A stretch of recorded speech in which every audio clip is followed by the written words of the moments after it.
Creio que dá para todos lerem Tito. Então vamos lá, Evangelho segundo escreveu Lucas, capítulo 19, versículo 9 e 10. Diz assim: E disse-lhe Jesus: Hoje veio salvação a esta casa, pois também este é filho de Abraão. Porque o Filho do Homem veio buscar e salvar o que se havia perdido.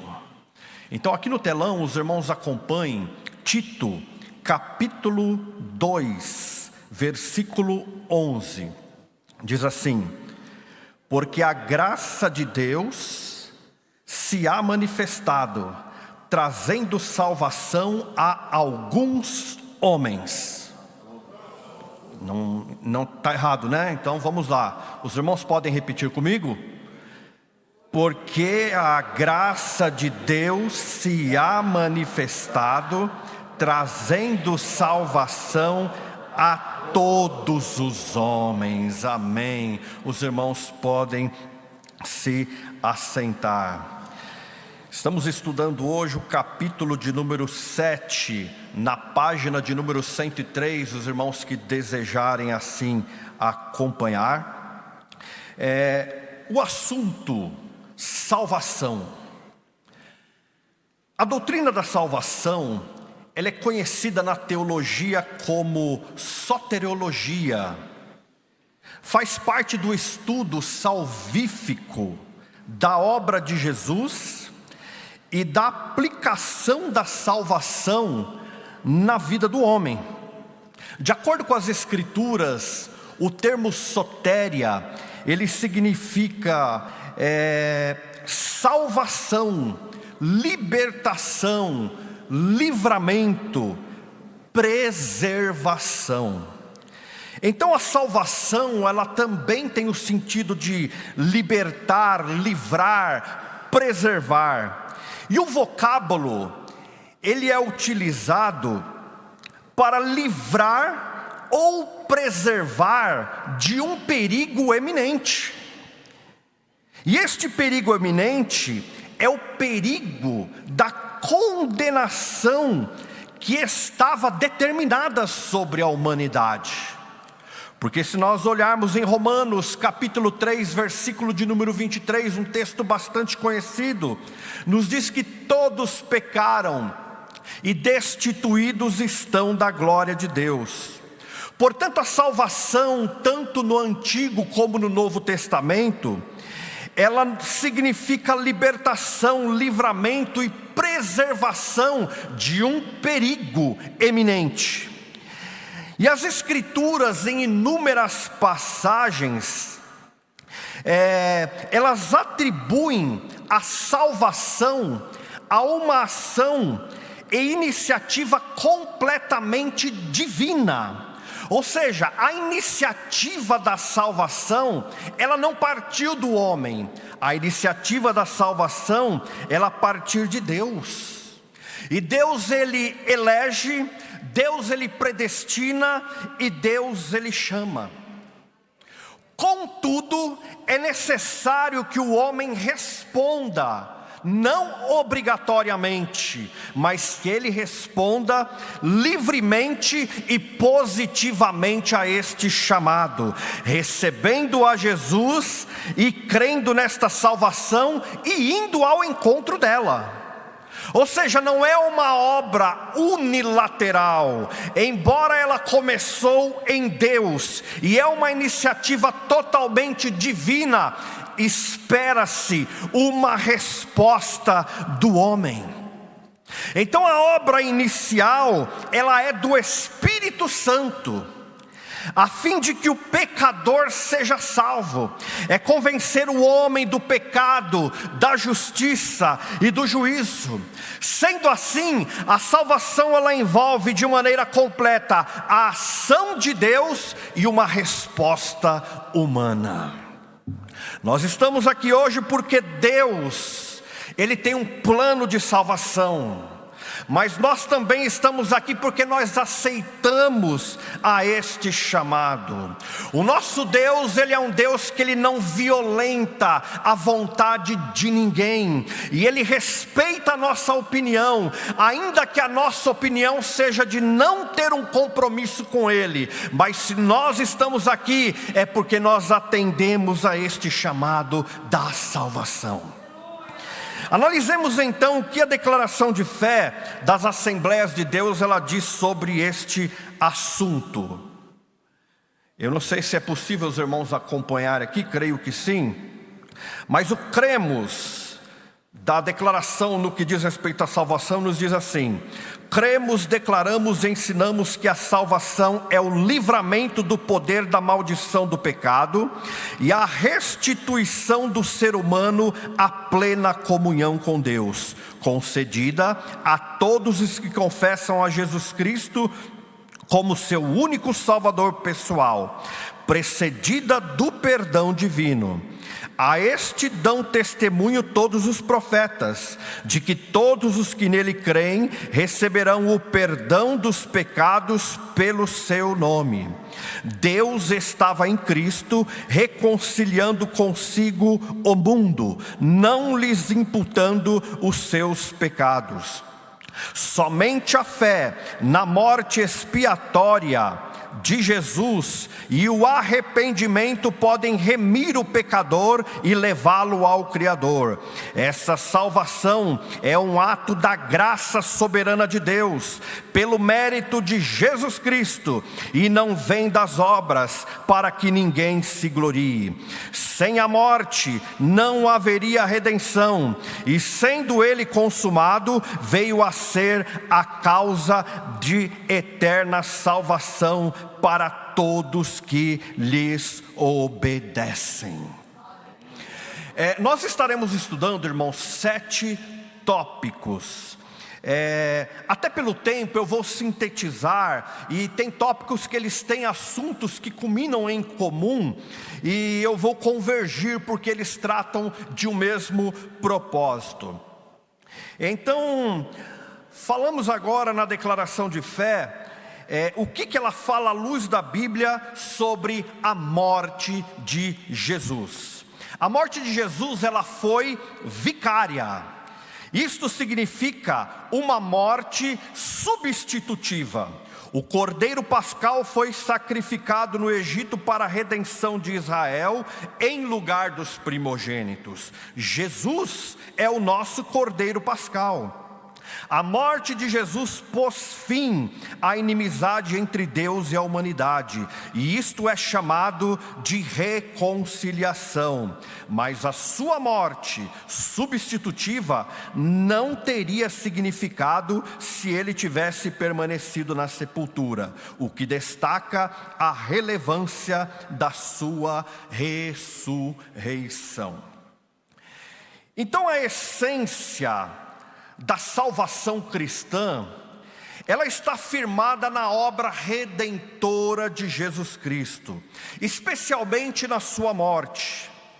A Bíblia declara que Cristo, Ele morreu em nosso lugar, tomando sobre si a culpa da condenação que era nossa. Esse aspecto é conhecido como morte substitutiva. Isaías, capítulo de número 53, no versículo 5 nos diz: mas ele foi ferido pelas nossas transgressões e moído pelas nossas iniquidades, o castigo que nos traz a paz estava sobre ele, e pelas suas pisaduras fomos sarados. Este versículo profético, ele resume o caráter substitutivo da morte de Jesus Cristo. Ele não morreu pelos seus próprios pecados, ele morreu pelos nossos pecados, visto que Jesus ele não tinha pecado. E o Antigo Testamento ele traz exemplos que desde a antiga aliança Deus ele já se revela através dos símbolos, através das figuras, e ele mostra a necessidade de uma substituição para expiar o pecado do povo. Na noite da Páscoa é uma história muito conhecida. Cada família israelita deveria sacrificar um cordeiro e colocar o sangue nos umbrais das portas. E quando o anjo da morte passasse e olhasse o sangue nos umbrais da porta, ele pouparia o primogênito. Assim, Cristo, o Cordeiro de Deus que tira o pecado do mundo, ele foi sacrificado em nosso lugar para que nós tivéssemos vida. Na nossa vida há a marca do sangue do Cordeiro. Como aquele símbolo, aquele Cordeiro, ele foi sacrificado, hoje nós temos o sangue de Jesus na nossa vida, que nos livra do mal, que nos livra da condenação. Não há nada que eu faça, meu irmão e minha irmã, não há nada que eu faça que possa me trazer salvação. Talvez alguém até possa dizer: não, eu vou entregar a minha própria vida, e eu entrego a minha própria vida para que eu possa ter uma salvação eterna. Irmão, não é possível. Não é possível, porque nós somos incapazes disso, porque nós somos pecadores, e como pecadores, nós precisamos de um substituto em nosso lugar, para que não haja uma condenação eterna. E para nossa salvação precisamos de alguém que não tenha pecado e morra de forma substitutiva pelos nossos pecados. E Jesus Cristo, ele já fez isso na cruz do Calvário. Eu e você, nós somos incapazes de nos salvar, mas aquele que não tem pecado, o único capaz, ele já fez isso, através da sua morte substitutiva. A morte de Jesus, ela pôs fim à inimizade entre Deus e a humanidade. Chamamos isso de reconciliação. O apóstolo Paulo, escrevendo à igreja de Coríntios, no capítulo de número 5 da segunda carta, versículo 19, ele vai dizer: isto é, Deus estava em Cristo reconciliando consigo o mundo, não lhes imputando seus pecados, e pôs em nós a palavra da reconciliação. Irmãos, nós estávamos condenados à eternidade longe de Cristo. Todos pecaram, destituídos estão da glória de Deus, mas esta iniciativa divina nos proporciona a eternidade com Cristo. Louvado seja o nome do Senhor. Irmãos, eu já ouvi muitos louvores e até mesmo pregações que desvalorizam a morte de Jesus. Um exemplo, irmãos, de pregações, eu não sei se acontece ainda hoje, né? Mas antigamente tinha-se louvores e pregações de uma tal de festa no inferno. E contava-se que o pregador, ele tomava o microfone e ele começava: porque Jesus morreu. E o diabo, ele fez uma grande festa no inferno, celebrando a morte de Jesus. E ele estava lá festejando, porque Jesus morreu. E Satanás dizia: nós vencemos. Mas quando de repente ele começa a ouvir passos, mas que passos são esses? E de repente a porta do inferno se abre. Eu não acredito, é Jesus. Aí ele vai e pega as chaves da mão do diabo. Ele venceu, irmão. Isso é heresia. Isso não é verdade. Isso não aconteceu. Satanás não está no inferno, ele nem tem a chave da casa dele. Irmãos, mas esse tipo de coisa, crentes desavisados, que não frequentam culto de doutrina e não participam de escola bíblica dominical, ouvindo isso, sobem no banco. É isso mesmo, é isso mesmo. E isso é mentira. Está desvalorizando a morte de Jesus, como se a morte de Jesus fosse derrota. Jesus disse a Pedro que convinha que ele fosse para Jerusalém e padecesse. E Pedro repreendeu a Jesus e disse: não, Senhor, tenha misericórdia de ti mesmo. O que Jesus disse para Pedro? Para trás de mim, Satanás, que cogitais as coisas da carne e não do Espírito. Então a morte de Jesus não foi vitória para o diabo coisa nenhuma. Quando ele morreu naquela cruz, o diabo: eu estou perdido. Porque a morte de Jesus é através dela que nós somos salvos, através da sua morte vicária, substitutiva. Dito isto, passamos para o segundo ponto: a expiação da culpa. Cremos que Deus aceitou a morte de seu Filho Jesus como expiação pelos nossos pecados. O termo expiação, ou o verbo expiar, refere-se ao sacrifício da purificação e perdão dos pecados.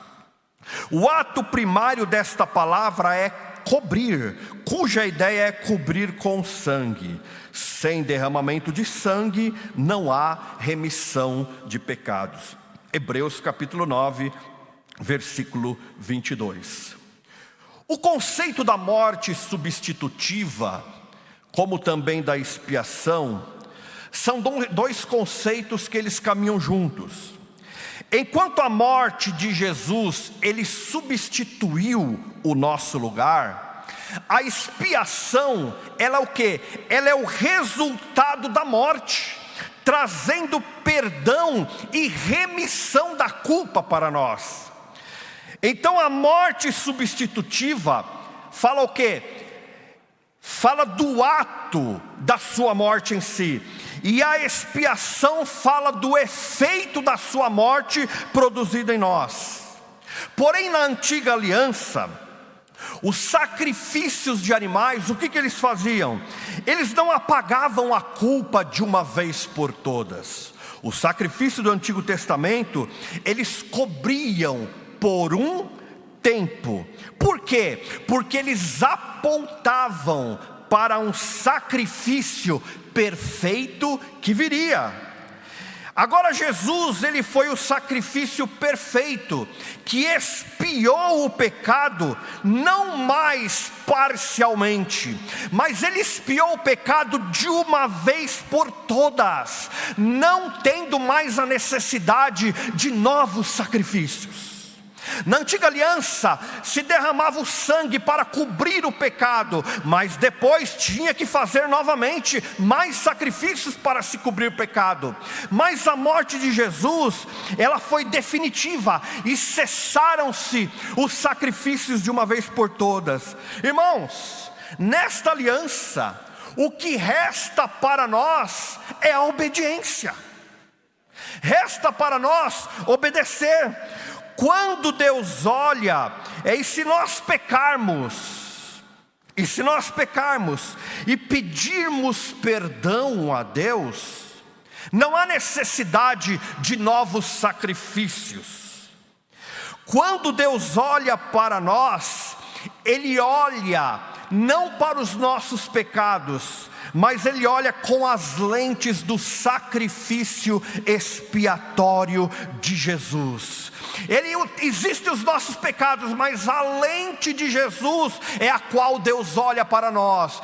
Os pecados, eles já foram perdoados, eles já foram expiados. Hebreus capítulo 8, versículo 12: porque serei misericordioso para com as iniquidades, e dos seus pecados não me lembrarei mais.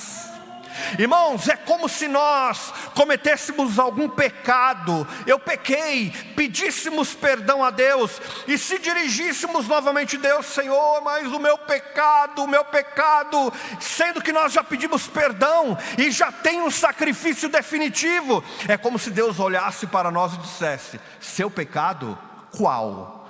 Dele eu já não me lembro mais. Louvado seja Deus. Claro, irmãos, cabe aqui uma ressalva: não podemos com isso ser levianos e viver uma vida de, bom, já que o sacrifício definitivo foi feito, então eu vou viver pecando, depois eu peço perdão, eu peço perdão que está tudo certo. Não podemos brincar com isso.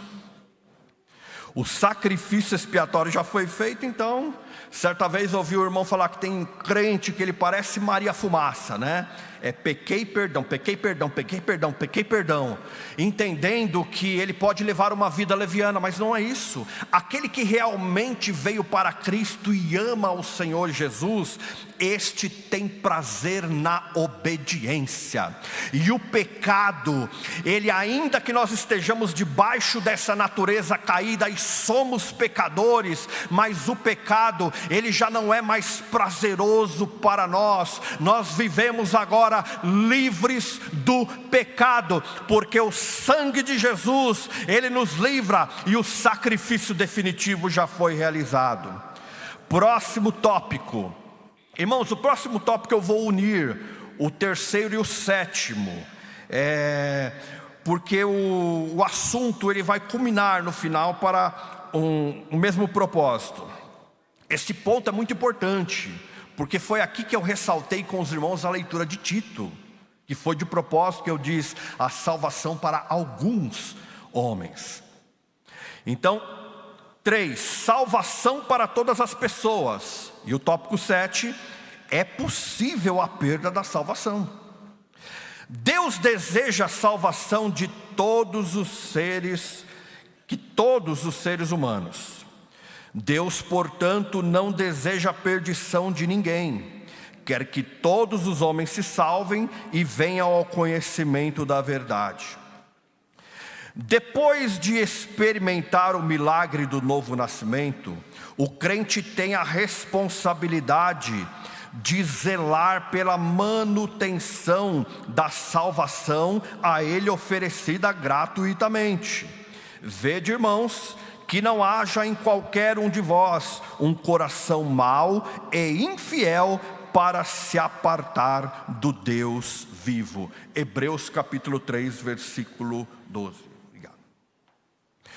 O Evangelho, ele abrange a todos, e a ninguém ele exclui, pois a graça de Deus se manifestou trazendo salvação a todos os homens. Consequentemente, a salvação, ela está acessível a todos os que creem. A doutrina da predestinação, irmãos, ela é uma doutrina bíblica. A doutrina da predestinação é uma doutrina bíblica. O que não apoiamos, o que as Assembleias de Deus não apoiam, é a doutrina da predestinação fatalista. Essa doutrina acredita que Deus predestinou alguns para a salvação, e consequentemente, aqueles que Ele não predestinou para a salvação, eles serão condenados.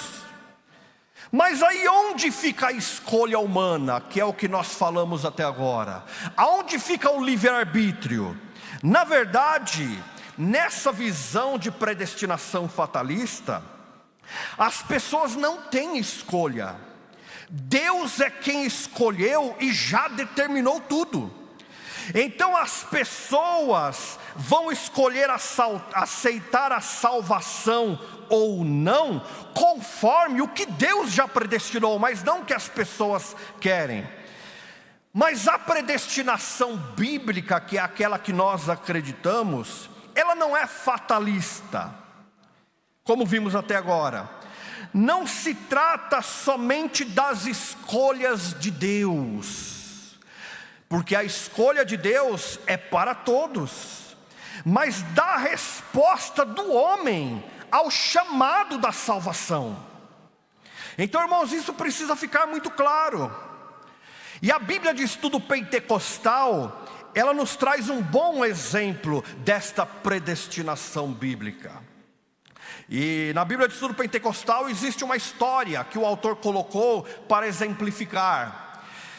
Imagine que um navio está navegando para a Itália, E a partir do momento em que eu embarco nesse navio, eu sou um predestinado a chegar na Itália. Porém, se no meio do oceano eu pular do navio, eu deixei de ser um predestinado para chegar na Itália, porque eu escolhi abandonar o navio que estava indo para a Itália. Assim é a nossa vida com Cristo. Se eu aceitar a Jesus e permanecer firme nos seus caminhos, eu sou um predestinado à salvação eterna. Agora, se eu abandonar a minha fé em Jesus, eu deixo de ser predestinado à salvação eterna. Simples assim. Deus escolheu toda a humanidade, eu atendi ao chamado, e Ele quer que eu persevere até o fim. Este assunto, irmão, ele é motivo de grande parte dos debates promovidos em rádios e em podcasts. Acredito que muitos irmãos já viram. E normalmente o tema por trás disso, nós não vamos entrar nesse assunto, mas normalmente o tema por trás destes debates, eles sempre acabam se afunilando para calvinismo versus arminianismo. Por mais que o tema às vezes do debate seja outro, né? Às vezes tem temas lá que do debate, Judas, ele estava predestinado à traição ou ele escolheu? Mas no final afunila, calvinismo versus arminianismo. Às vezes o tema, é possível perder a salvação? No final se afunila, calvinismo versus arminianismo. Essa discussão sobre esses debates, irmãos, ela é antiga. E não faz parte, nós nem vamos entrar nesses pontos. É claro que as Assembleias de Deus, quando eu olho para os 5 pontos do calvinismo e para os 5 pontos do arminianismo, as Assembleias de Deus, elas se encaixam na visão arminiana. Mas eu preciso tomar cuidado, irmãos, para não dizer, então agora eu vou adquirir as obras de Armínio para fundamentar a minha fé. Não faça isso. Não que você não possa adquirir as obras e ler se desejar, mas não faça isso para fundamentar a sua fé. A nossa fé, ela está fundamentada na Bíblia Sagrada. Nós temos a Bíblia Sagrada e a Palavra de Deus como a nossa única regra de fé e prática. E nós acreditamos piamente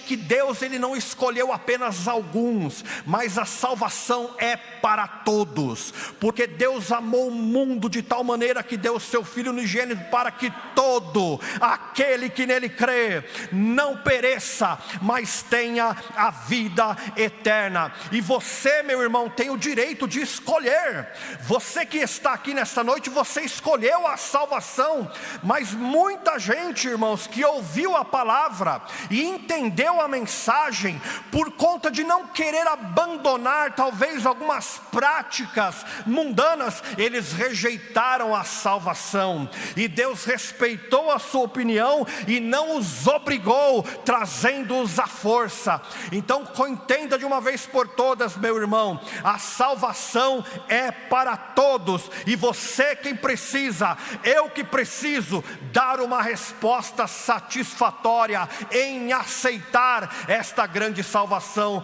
proposta por Deus. Louvado seja o nome do Senhor. As Assembleias de Deus também não acreditam, né? Falando um pouco do tópico 7 que culmina nesse, também não acreditam na doutrina, uma vez salvo, salvo para sempre. Cremos que a salvação, ela é o quê? Ela é condicional e ela é posicional também. Ela pode ser perdida sim, se o salvo abandonar a fé e voltar ao pecado. E este ensinamento da predestinação fatalista mostra que aquele que é salvo, é impossível ele perder a salvação. Ele não perde a salvação. Mas, irmãos, nós acreditamos que se nós não perseverarmos, é possível sim perder a salvação. Mas e aqueles que vêm para a igreja e viram até pastores, obreiros e se afastam. O que essa visão diz? Não, essa visão diz que na verdade eles nunca foram salvos.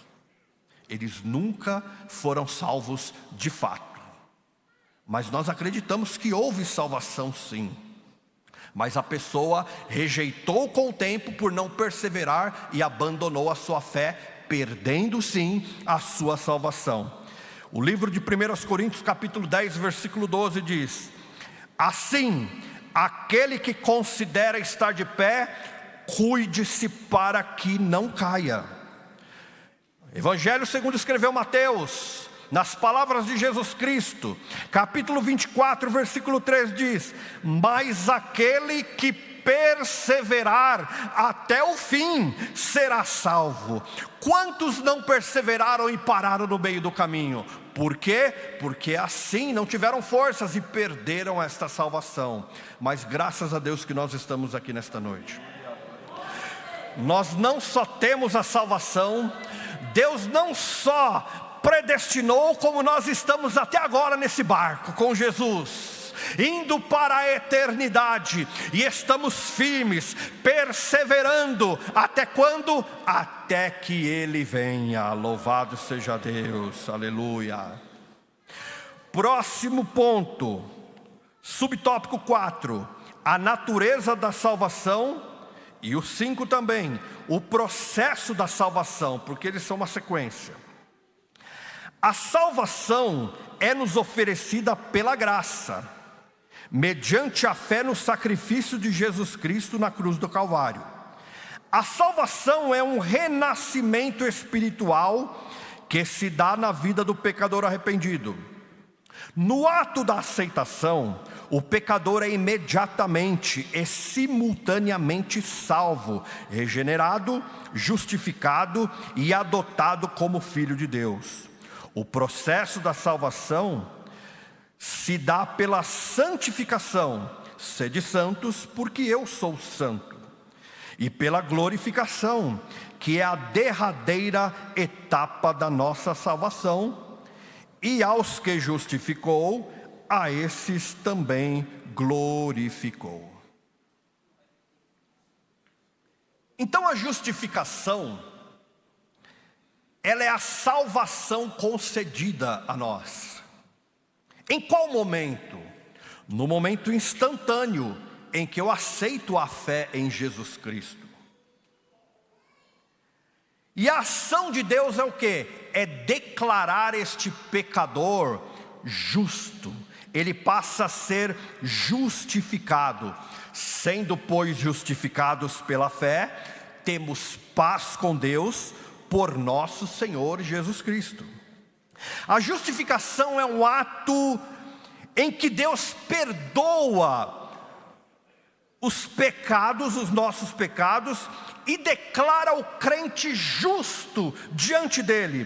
Por isso que nós dissemos aqui, irmãos, que quando uma pessoa ela aceita a fé, ela aceita Jesus de forma genuína, se ela sair aqui por essa porta, e ela sofreu um acidente, e ela de fato aceitou a Jesus, essa pessoa ela é salva. Ela já foi justificada perante o próprio Deus.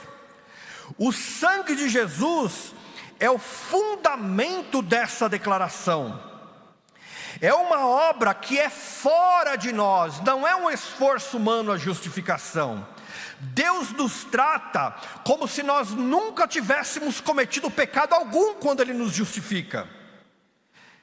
Porque a justiça de Cristo, ela é o quê? Ela é imputada naquele momento na vida do crente. E a regeneração, ela se trata da salvação experimentada. Em qual momento? Também é no momento instantâneo, no momento do novo nascimento. E a ação de Deus é o quê?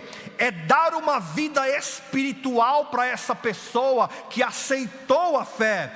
O que Jesus disse para Nicodemos? Importa-vos nascer de novo. A regeneração é um novo nascimento, é a transformação interior, operada não por nós, mas operada pela obra do Espírito Santo, que vivifica o pecador morto espiritualmente e o torna agora uma nova criatura em Cristo Jesus. Se alguém está em Cristo, nova criatura é. As coisas velhas se passaram, eis que tudo se fez novo. Enquanto a justificação, ela muda a nossa posição diante de Deus, a regeneração, ela muda a nossa natureza interior.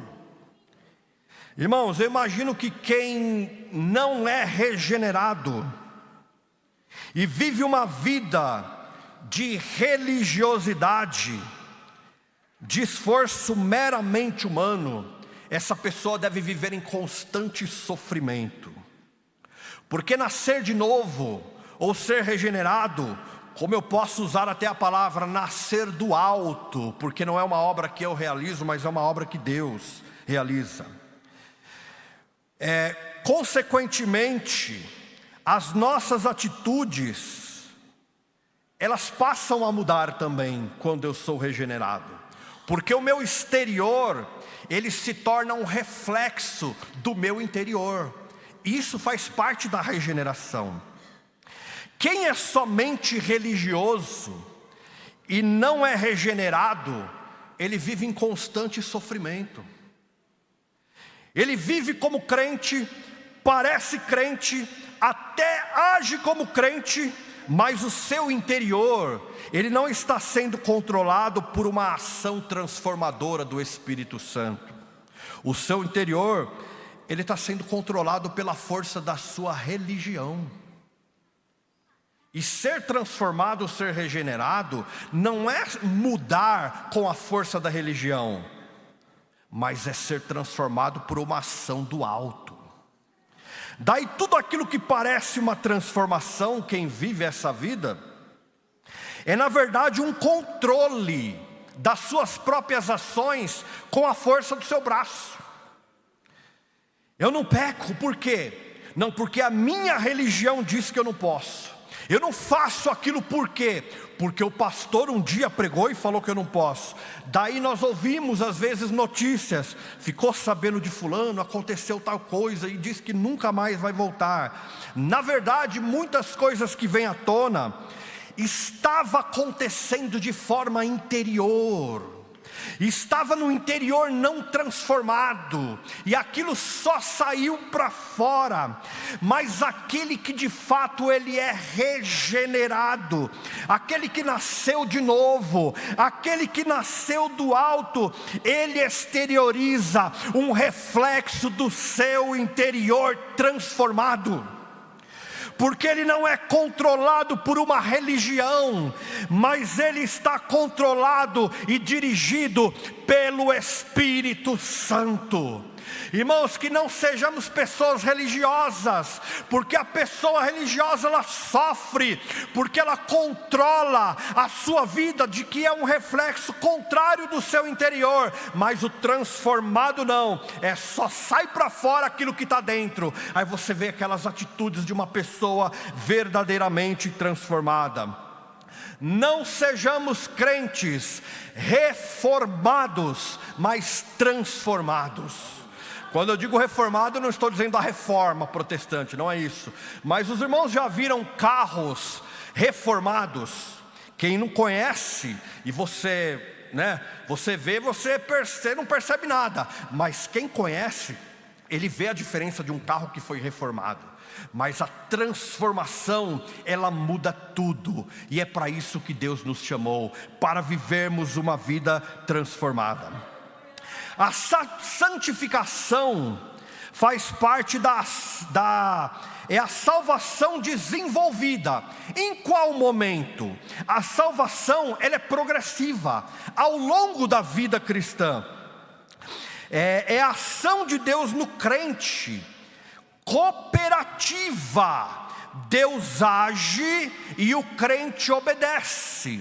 A santificação, diferente da justificação e da regeneração, que é uma obra exclusiva do alto de Deus, a santificação, ela é uma obra de Deus, mas o homem participa dela também. O que Hebreus vai nos dizer? Segui a paz com todos e a santificação, sem a qual ninguém verá o Senhor. Há duas dimensões da santificação: a posicional, o crente já é separado por Deus, e a progressiva, o crente está sendo transformado dia após dia. Por isso, meu irmão, hoje eu sou crente, eu preciso lutar para amanhã ser mais crente que hoje. Eu preciso lutar para que hoje eu seja mais crente que ontem. É o processo de santificação, é uma busca incessante, santificando a nossa vida, porque diz a palavra: sede santo, porque eu sou santo. Louvado seja Deus. Agora, a glorificação, que faz parte da salvação consumada, em qual momento? É no futuro, na ressurreição ou no arrebatamento. A ação de Deus é transformar o corpo e completar a redenção. E aos que justificou, a estes também glorificou. Então a glorificação, ela vai ser o ato final da salvação, quando quem crente será transformado completamente, recebendo um corpo incorruptível e um corpo imortal. É o cumprimento pleno da promessa: estaremos livres da presença do pecado e para sempre estaremos com o Senhor. Então, em resumo, meus irmãos, disso, a justificação é libertos da pena do pecado, a regeneração é libertos do domínio do pecado, a santificação é sendo libertos do poder do pecado, e a glorificação é libertos da presença do pecado. Um dia não vai ter pecado mais para tentar ninguém, irmãos. No dia da glorificação não vai mais haver tentação, não vai mais haver luta, é vitória para o crente. Louvado seja Deus. Último ponto, meus irmãos: a graça de Deus. Deus derrama a sua graça, sem a qual o homem não pode entender as coisas espirituais. Ou seja, foi Deus quem tomou a iniciativa da salvação. Do Senhor vem a salvação. Jonas 2,9. Agindo em favor das pessoas. Graça é o favor imerecido. Irmãos, a graça, ela é de graça, mas ela não foi barata, porque ela foi pago um alto preço para que tivéssemos hoje na graça, que foi a morte de Jesus Cristo. Nós não merecíamos a salvação. A salvação, ela é um presente de Deus para nós. O que nós de fato nós merecíamos, irmãos, é o castigo eterno, porque todos pecaram, destituído. É para todos. E eu preciso tomar cuidado até com alguns louvores, né? Antigamente se louvava alguns hinos que dizia: restitui, eu quero de volta o que é meu. Ah, é? Restitui, eu quero o que é nosso, irmãos, era a condenação eterna. Mas Deus, por sua graça, Ele mudou o endereço da nossa eternidade. Caminhávamos a passos largos para o inferno, mas Ele, sem necessidade de fazer, Ele quis entregar o seu Filho para que nós não fôssemos mais condenados, mas tivesse uma mudança do nosso endereço. O nosso endereço, que outrora era a condenação, agora é a salvação eterna. E isso, meu irmão, é graça, é um presente de Deus. Irmãos, eu não sei se isso é um fato verídico ou é apenas uma ilustração, né? Mas conta-se uma história de que certo homem, ele perguntava para Deus, ele queria entender qual é a dimensão da graça de Deus. E nós, irmãos, a mente de Deus, nós não conseguimos, nós sabemos de Deus aquilo que está revelado nas Escrituras.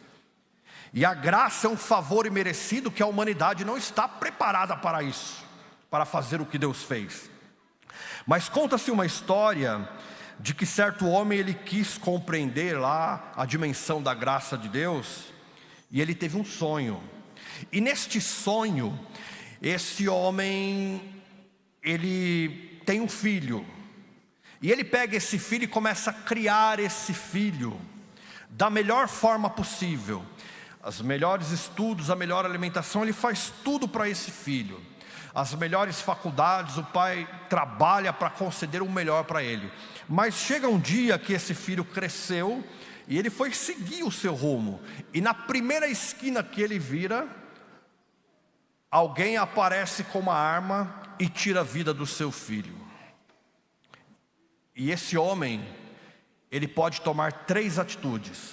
Primeira, ele pode ir lá e tirar a vida do bandido também. E ele vai exercer o seu direito de vingança. Ou ele pode pegar esse homem e entregar às autoridades constituídas, exercendo assim o seu direito de justiça. Ou ele pode pegar aquele bandido e levar para dentro da sua casa e cuidar dele da forma que ele cuidava do seu filho. Aí ele ia entender a dimensão da graça de Deus. Sabe por quê? Porque nessa história, irmãos, eu e você somos o bandido dessa história. Porque na cruz do Calvário foram os nossos pecados. A salvação para nós não merecíamos, mas os nossos pecados naquela cruz. Essa história, é claro, ninguém está preparado para isso.